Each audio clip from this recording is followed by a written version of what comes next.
আসসালামু আলাইকুম। আমাদের চ্যানেলে স্বাগতম। আজকে আবার হাজির হয়েছি নতুন একটা ভিডিও নিয়ে। আজকের ভিডিও ছেলে বাচ্চা হওয়ার প্রাথমিক লক্ষণ বা একজন গর্ভবতী হিসেবে আপনার মধ্যে যদি এই তিনটি লক্ষণ থাকে বা তিনটি জিনিস পছন্দনীয় হয়ে থাকে, সেক্ষেত্রে ধরে নিতে হবে আপনার গর্ভে ছেলে সন্তান বেড়ে উঠছে। যদিও এই ধরনের লক্ষণ তেমন কোনো ভিত্তি রাখে না, এগুলো কেবলই প্রচলিত ধারণা মাত্র। এইভাবে কখনোই 100% বলা সম্ভব নয় আপনার গর্ভের সন্তান ছেলে নাকি মেয়ে। একমাত্র মহান সৃষ্টিকর্তাই জানেন আপনার গর্ভে কি সন্তান বেড়ে উঠছে। এমনকি আলট্রাসোনোগ্রাফি করেও 100% শিওরলি বলা যাবে না গর্ভের সন্তানের লিঙ্গ। তবে গর্ভের মধ্যে বাচ্চা আসার পর থেকেই গর্ভবতীদের মনে অনেক বেশি জল্পনা কল্পনা থাকে তাদের পরিবারে কোন সদস্যটি যুক্ত হতে চলেছে, সে কি ছেলে নাকি মেয়ে। তার উপর নির্ভর করে বিভিন্ন ধরনের নাম, পোশাক আশাক বা তার জন্য অনেক ধরনের প্রস্তুতি নিতে শুরু করেন তার পরিবার। তো প্রস্তুতি নেওয়ার আগে অবশ্যই লিঙ্গ জানাটা জরুরি, কারণ ছেলে এবং মেয়ে বাচ্চার জিনিসপত্রগুলো কিছুটা আলাদা হয়ে থাকে। তবে আমরা বলবো আজকে আমরা যে তথ্যগুলো দেব সেগুলোকে কখনোই বৈজ্ঞানিক কোনো পদ্ধতি ধরে নেবেন না, এগুলো কেবলমাত্র প্রচলিত পদ্ধতি।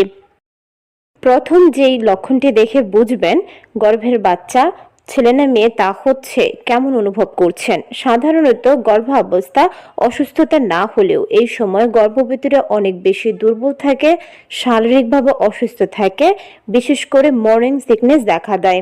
মানে সকালে ঘুম থেকে দেরিতে উঠতে মন চায়, বিছানা ছেড়ে উঠতে ভালো লাগে না, এমনকি বমি বমি ভাব, খাবার খেতে ইচ্ছে করে না, অনেক বেশি শরীর দুর্বল লাগে। কিন্তু আপনার গর্ভে যদি পুত্র সন্তান থাকে ঠিক ব্যাপারটা উল্টো হয়। মানে আপনি খুব বেশি অ্যাক্টিভ, প্রাণবন্ত বা তেমন কোনো সমস্যা নেই এমনই ফিল করবেন। এ সময় আপনি বাড়ির যে কোনো কাজ করতেও বেশ মজা পাবেন বা আনন্দ পাবেন। এরকম যদি হয়ে থাকে তাহলে ধরে নিতে হবে গর্ভে পুত্র সন্তান আছে। আর কন্যা সন্তান হলে মর্নিং সিকনেস বা শারীরিক দুর্বলতা, অসুস্থতা, বমি বমি ভাব অনেক বেশি হয়ে থাকে। দ্বিতীয় যে পরিবর্তনটি দেখা যায় তা হচ্ছে খাবারের রুচির পরিবর্তন। এমনিতে গর্ভাবস্থায় আপনার খাবার খেতে ইচ্ছে নাও করতে পারে, তবে কিছুটা পরিবর্তন আসে খাবারের মধ্যে। তেমনটা হচ্ছে আপনি যদি আগে খুব বেশি মিষ্টি খাবার খেতে পছন্দ করে থাকেন, হয়তোবা হঠাৎ করে মিষ্টি খাবার দেখলেই আপনার বমি চলে আসতে পারে বা এটি খেতে না ইচ্ছে করতে পারে।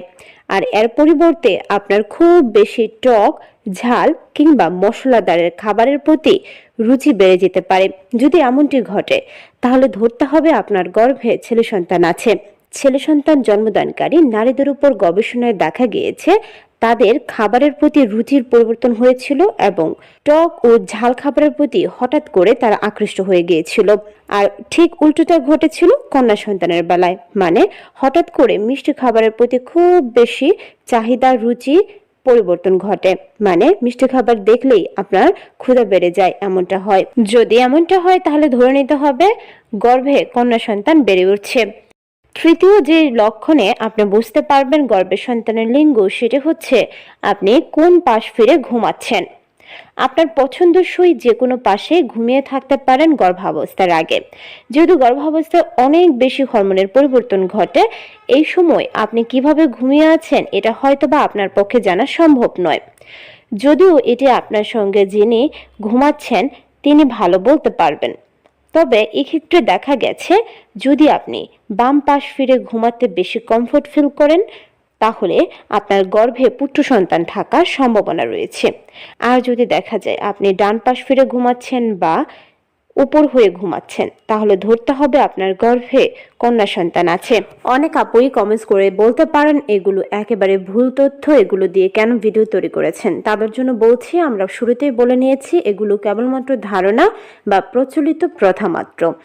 এতে করে আপনি 100% কখনোই শিওর হতে পারবেন না গর্ভের সন্তান ছেলে নাকি মেয়ে। তবে এটি দেখে কিছুটা আপনি ধারণা করে মনে শান্তি পেতে পারেন যে আপনার গর্ভে কি সন্তান আছে। অনেক সময় এটি মিলে যায়।